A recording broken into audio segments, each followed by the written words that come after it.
Capítulo 4. Os cristãos. Bufando como uma fera, o trem de Lodiana cobriu a plataforma com seu vapor claro e quente.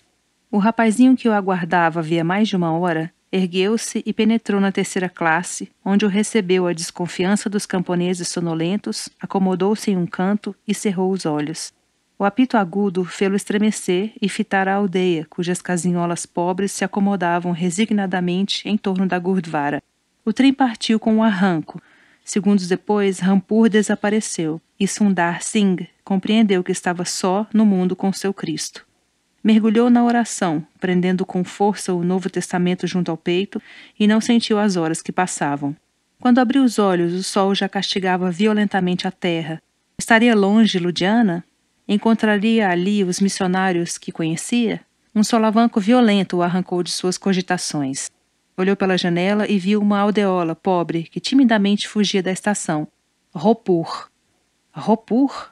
Tinha ouvido dizer que a maior parte dos cristãos de Rampur estava ali. Por que não os procuraria? Desceu no momento exato em que o trem partia e perguntou a um camponês se ali havia ministro cristão. Cristão? O homem o fitou, desconfiado, e apontou vagamente. Tomou o rumo indicado. Uma pontada feriu-lhe o estômago.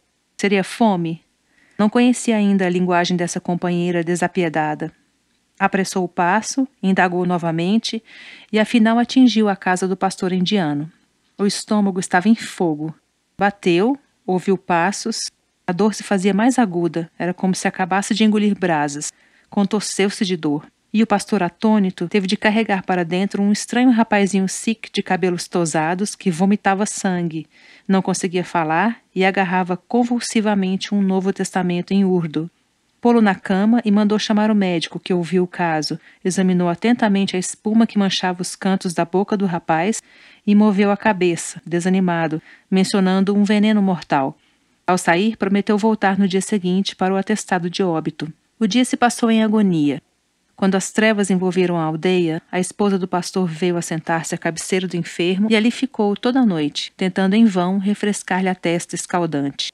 Entre um e outro acesso de delírio, Sundar se agarrava à convicção de que devia servir seu mestre na terra. Não podia ainda morrer. Não podia. Amanhã encontrou-o vivo. Nos dias seguintes, fraco e abatido, o cuidado do pastor e de sua esposa não o abandonou. Afinal, convalescente ainda, retomou o caminho de Lodiana. Quando o trem desapareceu e o pequeno grupo cristão se dispôs a regressar à aldeia, o médico tomou também sua resolução. Tinha visto a mão de Deus operar. Já não podia ser o mesmo homem. Em 1918, ainda estava em plena atividade na Birmânia como missionário. Mr. Wary, diretor da escola preparatória cristã que os presbiterianos mantinham em Lodiana, dava por quase terminados os trabalhos de 1904. As férias aproximavam-se e no ano seguinte Fife viria substituí-lo, de modo que tratava de deixar tudo em ordem para facilitar o trabalho ao colega. Por isso não ouviu com agrado a notícia de que, à porta, havia um adolescente hindu, talvez candidato à matrícula. Em todo caso, mandou-o entrar, disposto a examinar pessoalmente o assunto. Não costumava negar oportunidades. O jovem entrou. Vinha de Ropur, a conselho do pastor da aldeia, e narrou sua história. Uma hora depois, o regente do internato lhe indicava a cama que devia ocupar. Desde logo se sentiu isolado entre os colegas. Filhos de pais cristãos, livres das lutas que ele conhecia, os rapazes pouco se preocupavam com problemas espirituais, limitando-se a absorver passivamente o ensino e os costumes religiosos. O novato era entre eles uma peça grande demais na engrenagem. Incomodava e chamava a atenção. Não queria jogar criquet, não queria praticar atletismo, não queria ir às reuniões sociais, não queria participar da prosa ligeira e nem sempre limpa dos recreios. Queria apenas entocaiar-se no quarto ou sob as árvores da chácara com aquele eterno Novo Testamento na mão. A diretora o protegia, levava-o para sua mesa ao almoço. Mr. Wary e também, depois, Mr. Fife se trancavam com ele no escritório em longas palestras e, sem dúvida, o idiota já se julgava melhor que os outros. Um dia, ao sair do dormitório, uma maçã podre espatifou-se em seu rosto, saudada pela vaia dos colegas. Limpou-se e se afastou, admirado. Por que aquilo? Pois não eram todos cristãos? Mas ele próprio estava perplexo com o cristianismo. Seus colegas cristãos vestiam-se como ingleses. Diariamente iam à sala de cultos, assentavam-se pomposamente nos bancos escuros para ouvir a prédica formalizada do professor, cantavam hinos cuja música os ouvidos indianos de Sundar não conseguiam assimilar, falavam inglês, de preferência ao hindustani. Pois então tinham de arrancar a pele para ser cristãos?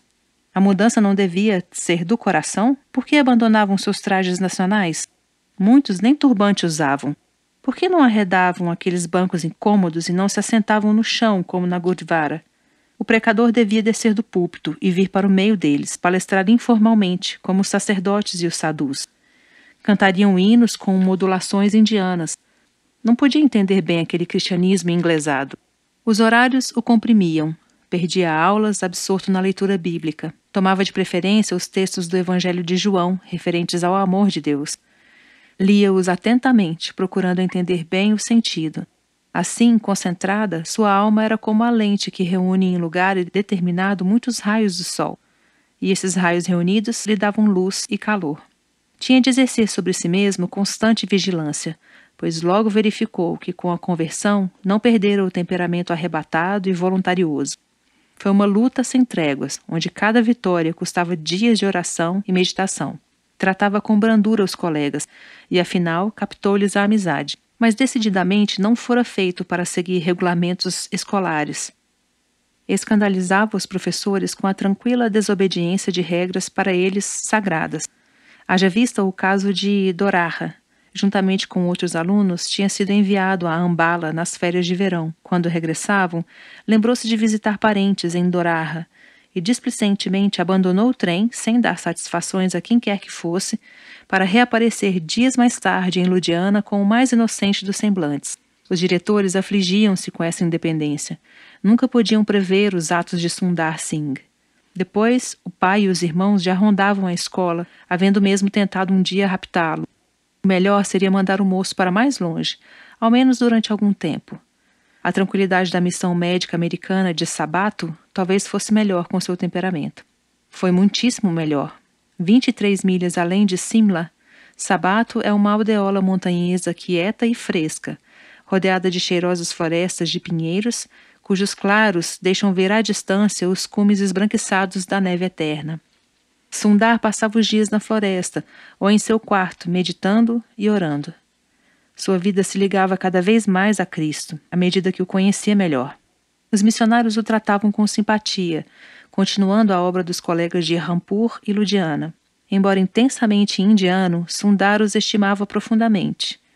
Via em sua vida um perfume evangélico, uma aura refrigerante de idealismo, vindos talvez do desejo quase ingênuo de dar, de fazer bem, que orientava seus atos.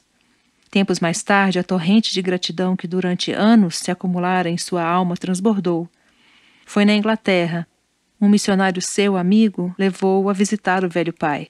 Embora fosse dado a dramatismos, Sundar Singh não se conteve ao ver o ancião. Ajoelhou-se, beijou-lhe os pés e ardentemente lhe agradeceu haver dado seu filho à Índia como pregador. Desde que se convertera, desejava sempre receber o batismo. Afinal, pôde voltar a Simla, a tumultuosa capital do norte, onde refervem as espumas da espionagem e da contra-espionagem fronteiriça, e ali foi batizado, a 3 de setembro de 1905, pelo reverendo J. Redman, da Igreja Anglicana. Completava nesse dia 16 anos. Era, portanto, maior, segundo o costume hindu.